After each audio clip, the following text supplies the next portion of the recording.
মশাই, সকাল সকাল আপনারা তো মুখ ভারী কেন? আরে আর বলিস না, আগে রাজসভায় অনেকেই ছিল যারা আমার হয়ে কথা বলতো, কিন্তু ইদানিং সবাই কেমন বদলে গেছে। সবাই গোপালের হয়ে কথা বলছে, তাই তো? একদমই তাই। আর না বললেও কেউ গোপালের বিরুদ্ধে কথা বলে না।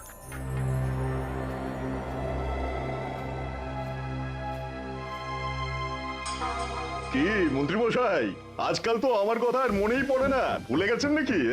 আরে না না ভগবান, তুমি হলে আমার তুরুপের তাস। ঠিক সময়ে ঠিক সুযোগ এলে তোমাকেই ডাকবো। একটু দেখবেন। হ্যাঁ হ্যাঁ, আরে নিশ্চয়ই নিশ্চয়ই।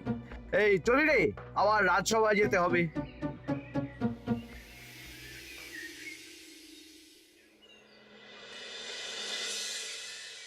আচ্ছা, তোমরা বলো তো, আমাদের রাজ্যের সার্বিক উন্নতির জন্য সবার আগে কি দরকার? মহারাজ, আমি বলবো, বলো গোপাল।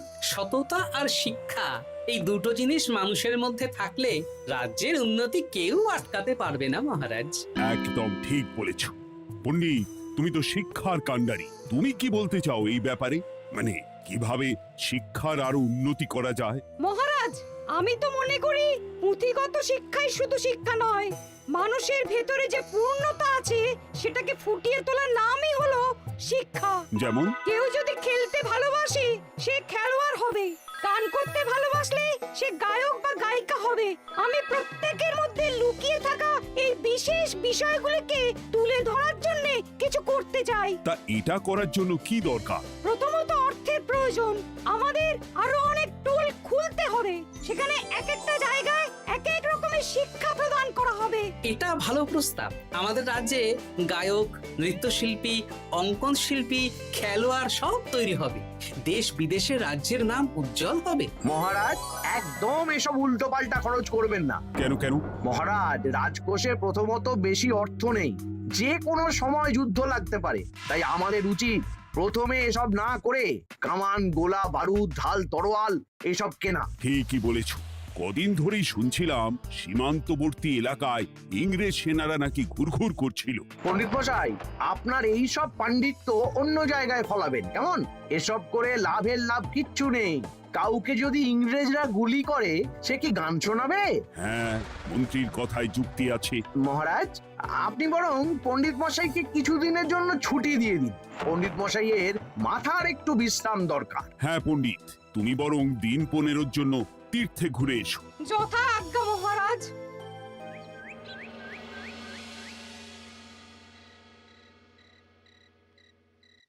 শোনো ভগবান, সকালেই তুমি কাজের কথা বলছিলে, আমি এমন ছক কষেছি, কালকে থেকেই তোমার জন্য একটা ভালো বেতনের কাজ জোগাড় করে দেব। শুধু যা বেতন পাবে তার অর্ধেক আমাকে দিতে হবে, কেমন? রাজি রাজি। কি কাজ বলুন?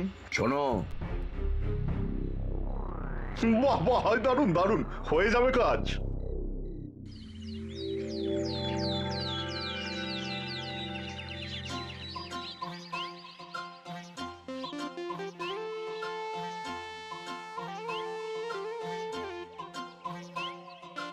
এই সকাল সকাল রাস্তায় ঘুরঘুর করছিস কেন? পড়াশুনো কি শিখেই তুলে দিয়েছিস? পণ্ডিত মশাই তীর্থে গেছেন, এখন আমাদের ছুটি। দুপুর বেলা ভাত, রাতের বেলা রুটি।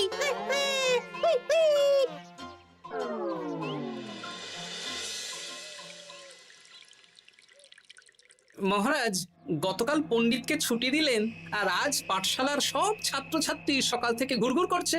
এ কি, তাহলে তো মুশকিল। মুশকিল আসান করার রাস্তা আমার কাছে আছে মহারাজ। আমার সন্ধানে এমন একজন পণ্ডিত আছেন, যিনি বহু ভাষাবিদ, অনেক পাণ্ডিত্য, দেশ বিদেশে শিক্ষাদান করেছেন। কিন্তু তাকে আমরা পাবো কোথায়? তিনি কৃষ্ণনগরে ঘুরতে এসেছেন। শুধু ওনাকে বেতনটা একটু বেশি দিতে হবে, এবং তিনি এই রাজ্যের যে কোনো মানুষের চেয়ে বেশি শিক্ষিত। তার পড়ানোর ধরনই আলাদা। সে কোথায়? আমি তাই ওনাকে আজকে রাজসভায় আসতে বলেছি। মহারাজ, আপনার সাথে একজন দেখা করতে এসেছেন। দেখুন মহারাজ, বলতে না বলতেই হাজির। ওনাকে ভিতরে আসতে বলো। আচ্ছা মহারাজ।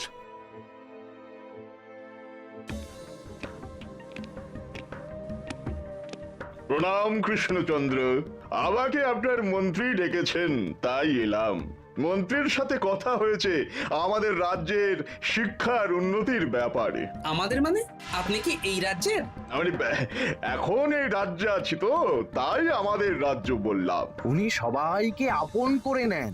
যাই হোক, তোমার শিক্ষার উন্নতির ব্যাপারে কি মতামত? মহারাজ, আমি এই রাজ্যের বিভিন্ন মোড়ের মাথায় টোল খুলতে চাই। তার জন্য অনেক অর্থের প্রয়োজন। তাতে কি উপকার হবে? ছাত্রদের জন্য তো নির্দিষ্ট পাঠশালা আছে। যখন শত্রুরা আক্রমণ করতে আসবে তখন তারা দেখবে রাস্তার মোড়ে মোড়ে টোল, মোড়ে মোড়ে টোল। তারা বুঝতে পারবে এখানে সবাই শিক্ষিত। আর শিক্ষিত লোককে ক্ষমতার অধীনে রাখা কঠিন, যুদ্ধে জিতলেও শাসন করা মুশকিল। কারণ অশিক্ষিতকে বোকা বানানো সহজ, কিন্তু শিক্ষিতকে বোকা বানানো কঠিন। নতুন পণ্ডিত একদম ঠিক কথা বলেছে। কোনো বাইরের রাজা বা শত্রু আক্রমণ করার আগে 5 বার ভাববে। এই সেরেছে। গতকালই মন্ত্রী বলছিল শিক্ষার দরকার নেই, অস্ত্র কিনুন, আর আজকেই শিক্ষার পক্ষে কথা বলছে। ব্যাপারটা কেমন সন্দেহজনক, নজর রাখতে হচ্ছে। বেশ, আমি তোমার এই শিক্ষা সম্প্রসারণের প্রস্তাবে রাজি। মন্ত্রী, তুমি এই প্রকল্প দেখভাল করবে। আচ্ছা, কত খরচ হতে পারে একটা হিসেব করে আমাকে জানিও, আমি দিয়ে দেব। আচ্ছা মহারাজ, আপাতত 500 মোহর দিয়ে রাখুন, পরে যা লাগবে বলে দেব। উফ, সকালে এক পত্তন বাজার, বিকেলে এক পত্তন বাজার, আর পারি না। আরে হাত চালাও, হাত চালাও। বাবা, কাজ শুরু হয়ে গেল। হ্যাঁ, আর ছাত্রদের পাঠশালার কাছে যেতে হবে না। পাঠশালা ছাত্রদের বাড়ির কাছে চলে আসছে। যেখানে সেখানে পাঠশালা। এ তো যেখানে সেখানে শিক্ষা। ঠিক বলেছো। আজ থেকে আমি আর নতুন পণ্ডিত চালু করছি। ধরো শিক্ষা, মারো পেরে। শিক্ষাকে ছাত্রছাত্রীদের মধ্যে গেঁথে দিতে হবে। এতদিন জানতাম ধরতক্তা মার পেরে, এখন বদলে যাবে। কিন্তু একটা পণ্ডিত এতগুলো পাঠশালা একা সামলাবে কি করে? খেপে খেপে। মানে সকাল 6টা থেকে 7টা একটা জায়গায়, পরে 7:30 থেকে 8:30 আরেকটা। এইভাবে বিভিন্ন জায়গায় পণ্ডিত ঘুরে ঘুরে শিক্ষাদান করবেন। না, ব্যাপারটার উপরে মহারাজকে নজর রাখতে বলতে হবে। মহারাজ, আমার মনে হয় এই পাঠশালায় আগামীকাল থেকে কেমন পড়াশোনা শুরু হবে, আপনার সেদিকে একটু নজর রাখা উচিত। হ্যাঁ, দেখি আগামীকাল সকাল সকাল বিভিন্ন পাঠশালায় গিয়ে নজর রাখবো। আর হ্যাঁ, আমাকে নতুন পণ্ডিত একটা তালিকা দিয়েছে, কোন পাঠশালায় কখন পড়াবে সেটার তালিকা। আমিও যাব আপনার সাথে।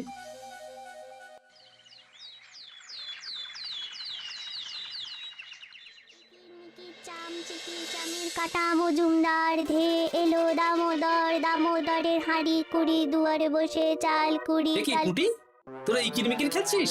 নতুন পণ্ডিত কোথায়? উনি তো এই মাত্র দক্ষিণের পাঠশালায় গেলেন। ন্যাপলা আর গুলটে আজ থেকে ওখানেই গেছে। ওদের দুজনের বাড়ি কাছাকাছি তো, তাই। আচ্ছা চলো তো গোপাল, দক্ষিণেই গিয়ে দেখি।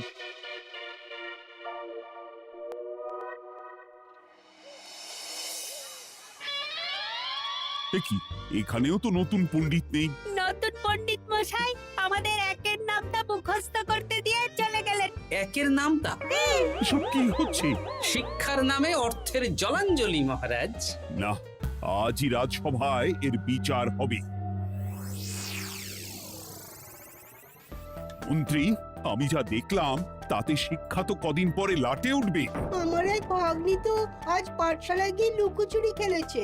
নামমাত্র পড়াশোনা আর বাকি সময় খেলা, এভাবেই বয়ে গেল বেলা। মন্ত্রী, এই তোমার নতুন পণ্ডিতের দৌড়। মহারাজ, একজনের পক্ষে এতগুলো পাঠশালায় শিক্ষাদান তো সম্ভব নয়। তার জন্য তো আরো পণ্ডিতের প্রয়োজন, আর তার জন্য চাই আরো অর্থ। আবার অর্থ? শুধু মহারাজের অতিরিক্ত অর্থ খরচ হবে বলে আমি আগে এই প্রস্তাবটা রাখিনি। বেশ, তা আর পণ্ডিত কোথায় পাবে? আমাদের নতুন পণ্ডিতের কাছে অনেক পণ্ডিতের সন্ধান আছে। উনি একটা হাঁক মারলেই সব চলে আসবে। বেশ, তাহলে তাই ব্যবস্থা করো। এভাবে শিক্ষার অবনতি আমি চোখে দেখতে পারবো না। আরো 300 মোহর লাগবে। পেয়ে যাবে। উফ, এ তো দিনে দুপুরে ডাকাতি। ব্যাপারটা ধরতে হবে।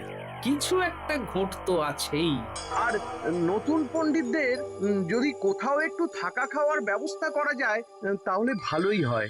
রাজবাড়ির অতিথিশালা তো আছেই, ওখানেই না হয় ব্যবস্থা করে দেব।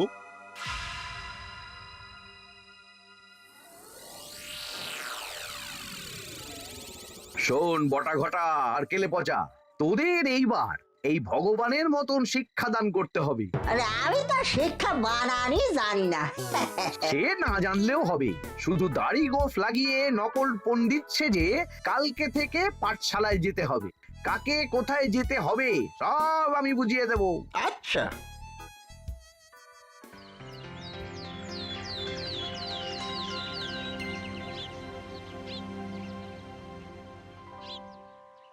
আচ্ছা বল তো, গতকাল তোদের বাড়িতে কি কি রান্না হয়েছিল?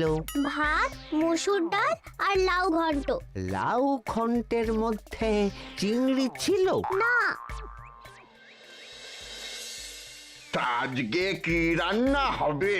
আজকে সকালে বাবা বাজার থেকে পাকা কাতলা এনেছে। কাতলা মাছের পাতলা করে ঝোল হবে। আর তোর? আমাদের আজ নিরামিষ, এই কবজি ডুবিয়ে সবজি ভাতি খেতে হবে। বেশ।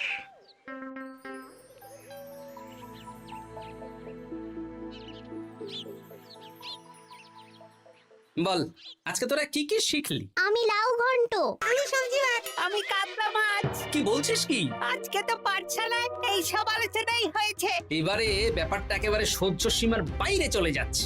দাদু, আমাদের আগের পণ্ডিত মশাই ভালো ছিলেন। উনি কোথায় চলে গেলেন? মন্ত্রী মশাই ছলে বলে কৌশলে ওনাকে তীর্থে পাঠিয়েছেন। না, এখন আমাকে মন্ত্রী মশাইয়ের উপরে নজর রাখতে হবে।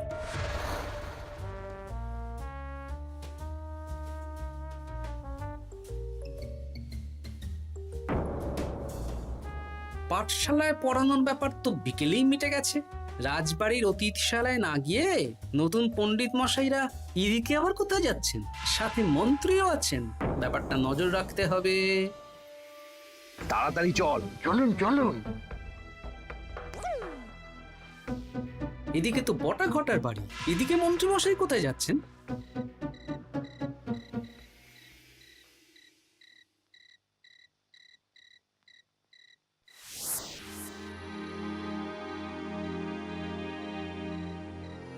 তারপর তোমরা আজ সবাইকে কি শিক্ষা দিলে? শিক্ষা? স্যার আমাদের শিক্ষা নেই, চুরি করে দিন চলে। আমি কি করে শিক্ষা দেব? আরে ছাইপাশ দাড়ি গোঁফ থাকলে কি কুটকুট করে। তা বলেছিস বটা। আরে আরে আহারে করছিসটা কি? ভালো রোজগার পাতি কি তোদের সহ্য হচ্ছে না নাকি?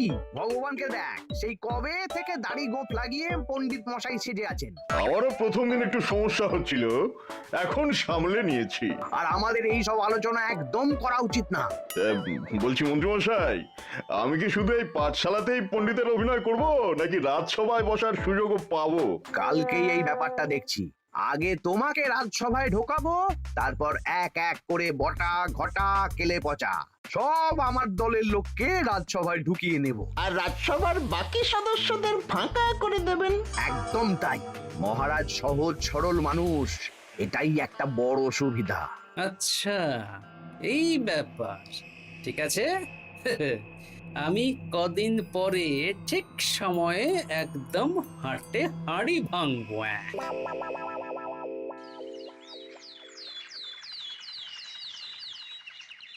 তাহলে মন্ত্রী, আর কোনো সমস্যা নেই তো? না না মহারাজ, এখন আর কোনো সমস্যা নেই। দেখবেন এই ধরো শিক্ষা মারপের এক প্রকল্পের নাম চারিদিকে ছড়িয়ে পড়বে।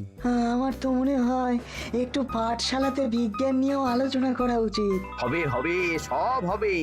এখনো সব বাচ্চারা অজ্ঞান হয়ে আছে। আগে শিক্ষায় জ্ঞান ফিরুক, তারপরে না হয় বিজ্ঞান নিয়ে আলোচনা করবে। বিজ্ঞানী তো প্রস্তাবটা খারাপ রাখেনি। তুমি কি বেশি বোঝো? তাহলে তুমিই তো বিজ্ঞান শেখাতে পারো। আমি কবিরাজি শিক্ষা দান করতে পারবো। তোমার কবিরাজি শিখতে কেউ রাজি নয়, চুপ থাকো। আহ, দেখাই যাক না বাচ্চারা কেমন শিক্ষা লাভ করে। মহারাজ, বলছি কি, আমাদের পণ্ডিতের আসনটা তো ফাঁকাই পড়ে আছে। এখন যখন নতুন পণ্ডিত এসেই গেছেন, তাহলে ওই জায়গায় ওই তো বসতে পারে। কিন্তু পণ্ডিত তো তীর্থে গেছে, অবশ্য কদিন পরেই ফিরে আসবে। ও আসুক, তারপর না হয় আলোচনা করে একটা সিদ্ধান্ত নেব। পণ্ডিত মশাই না হয় এসে পুজো পাঠটাই করুক, কিন্তু রাজসভা এরকম ফাঁকা থাকলে কেমন একটা লাগে। বেশ, তাহলে তাই হোক। কালকে থেকে নতুন পণ্ডিত আমাদের পুরনো পণ্ডিতের জায়গায় বসবে। এইভাবে রাজসভা ফাঁকা করে যেতে হবে, তাহলে একদিন সবাই আমার পক্ষেই কথা বলবে, আর শেষে রাজাকেই সরিয়ে দেব।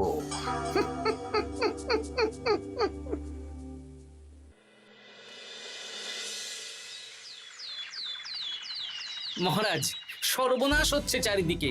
চলুন চলুন, আমি পুরো বিষয়টা ধরে ফেলেছি। কি ধরে ফেলেছো? শিক্ষার নামে ষড়যন্ত্র চলছে মহারাজ। রাজসভায় চলুন, সব বলছি। আচ্ছা আচ্ছা, আসছি। হ্যাঁ বলো গোপাল, তুমি কি বলছিলে শিক্ষার নামে ষড়যন্ত্র নাকি? মানে গোপাল মস্করা করছে নাকি? রাজ্যে দারুণ শিক্ষাদান চলছে। মহারাজ, আমি দেখে ফেলেছি আমাদের নতুন পণ্ডিত আসলে কোনো পণ্ডিত নন। ইনি আপনাকে, আমাদের সবাইকে বোকা বানাচ্ছেন। তাই না? ডাকো দেখি নতুন পণ্ডিতকে। এই তো মহারাজ, আমি চলে এসেছি। এই তো, ইনিই বদমাশি করছেন, শিক্ষার্থীদের ভবিষ্যৎ নিয়ে খেলছে। এই বল, আসল কথাটা বল। কি বলবো, এসব ভাড়ামো বন্ধ করো গোপাল। না বললে আমি কিন্তু ধুতি খুলে দেব। এই এই আরে আরে, কি হচ্ছেটা কি? এই এই এই এই, সরো তো, সরো সরো।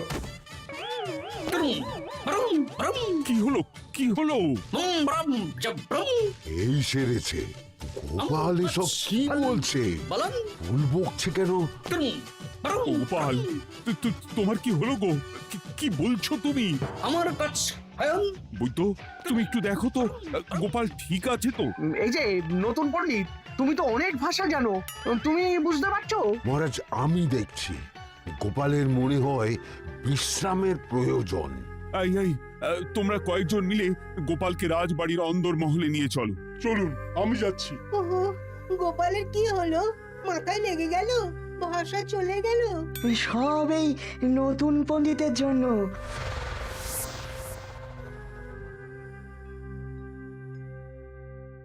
আম ভাল খাচ কাচ হায়ন, আম মাস্কার কাচ। মহারাজ, আমার মনে হচ্ছে গোপালের বাইরে থেকে কিছু হয়নি, ভিতর থেকে কিছু হয়েছে। ব্রুম, নারী স্পন্দন, হৃদস্পন্দন সব ঠিক আছে। আমার বড় যাব ভ্রম। কিন্তু গোপাল কি ভাষা বলছে বোঝা যাচ্ছে না। নতুন পণ্ডিত, একবার চেষ্টা করে দেখো না। আমার কাছে হয় না। এসব তো আমি কিছুই বুঝতে পারছি না মহারাজ। আপনি যে এত দেশ বিদেশে ঘুরেছেন, আপনি বুঝতে পারছেন না? এ আমার এখতিয়ারের বাইরে। তোমার বাকি পণ্ডিতদের নিয়ে আসো তো, যারা পাঠশালায় পড়ায়। আমি বুঝতে পারছি না, এই বটা ঘটা কেলে পচা কি বুঝবে?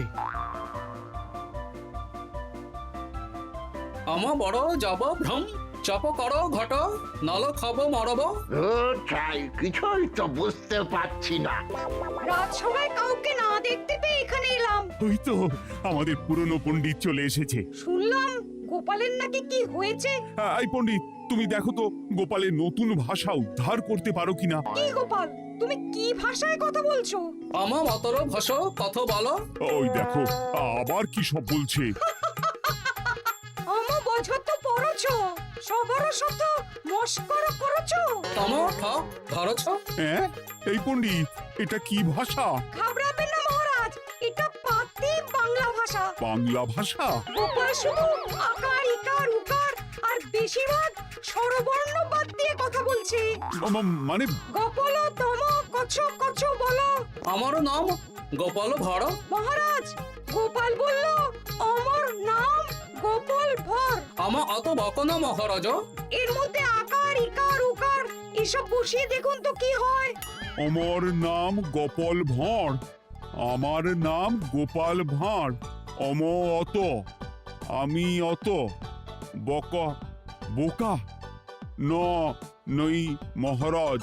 মহারাজ, আমি অত বোকা নই মহারাজ। এই তো সুন্দর ধরে ফেলেছেন। কি কেমন দিলাম?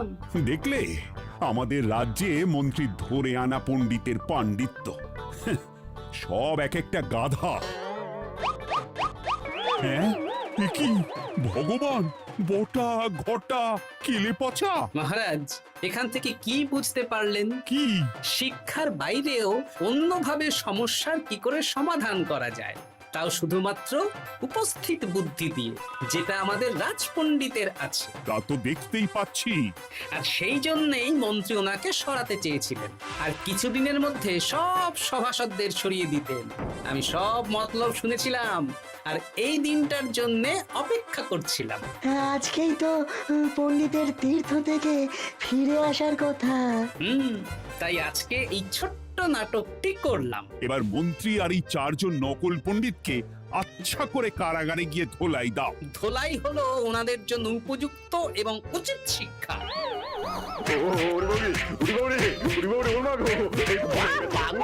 বাবা গো, ভুল হয়ে গেছে গো। আরে